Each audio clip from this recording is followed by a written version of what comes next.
বাকি আছে, বাদ বাকি সব কমপ্লিট হয়ে গেছে। আমার আইটেম ফাইটেম সব রেডি করে মাখা ফাঁকা করে সব হয়ে গেছে। তেলটা গরম করতে দিয়েছে, তেল গরম হয়ে গেছে। আর প্রিপারেশনটা দেখাচ্ছি ভাজার আগে কীরকম আছে। ভাজার আগে এরকম, তো ভাজার পরে কীরকম হচ্ছে তো চলো দেখি। হ্যালো গাইস, তো আমার ভাজাভুজি কমপ্লিট হয়ে গেছে।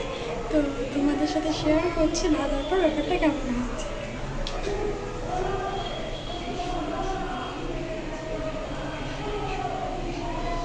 তো গাইস, ভাজার পর ব্যাপারটা এরকম হয়েছে।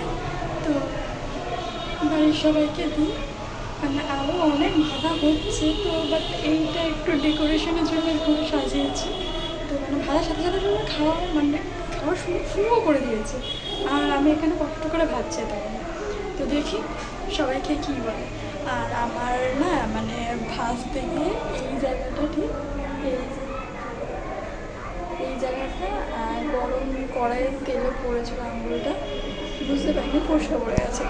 তো বাড়ি থেকে আবার কিছু বলিনি, বললে আমি শেষ। তো টাটা। তো মা বলো, আমার বানানো খাবার কেমন লাগলো তোমার?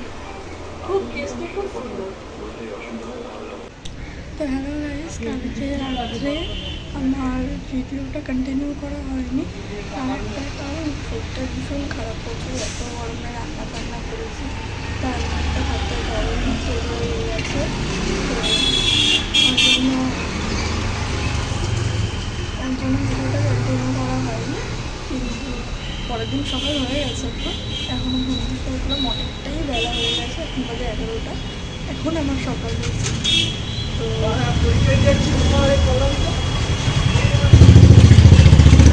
এখন সকাল হয়েছে, দেন এখন ফ্রেশ ট্রেশ হলো। সকালে আছে ব্রেকফাস্টটা পুরো স্কিপ করবো, আজকে ব্রেকফাস্ট খাবো না। তো আজকে এই ভিডিওটা এত অবধি রাখলাম, আবার নেক্সট ভিডিওতে দেখা হচ্ছে।